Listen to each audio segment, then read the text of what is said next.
तर hello everyone, मी आकांक्षा. अर्ध्या रस्त्यात पोचल्यावर काहीतरी ब्लॉगचं भूत माझ्या अंगात आलं. म्हटलं चला ट्राय करूया. होते 5 वाजच्या स्टँडवर. बराच वेळ थांबले आणि मला काही बस भेटली नाही.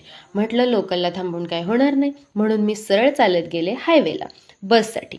हायवेला चालत गेले, तिथे बस भेटली. बसमध्ये बसले आणि सरळ पोचले आपल्या कॉलेजवर. कॉलेजला आले, डिपार्टमेंटच्या बाहेर थोडा वेळ बसले. त्यानंतर केलं दुपारचं जेवण.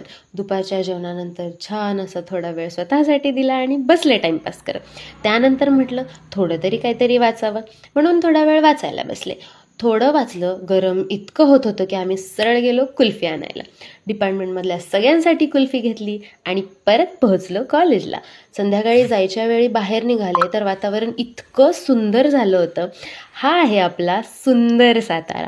आता इथून मला चालत चालत जायचं होतं स्टँडवर, त्यामुळे मी आपलं 1-2 करत स्टँडवर गेले. आणि हा आपला 7 स्टार साताऱ्यातील सर्वांना माहीत असलेली जागा. मग चहा घेतला. अशा वातावरणात कोणाला चहा नको असतो. चहा घेतला आणि पोहोचले 5 बस स्थानकवर. इथे आल्यावर खूप वेळ झाला होता आणि बसही नव्हती, म्हणून मामा मला न्यायला आला होता. मामासोबत सरळ आले गावात आणि फायनली मी घरी पोहोचले. असा होता माझा आजचा दिवस. बाय.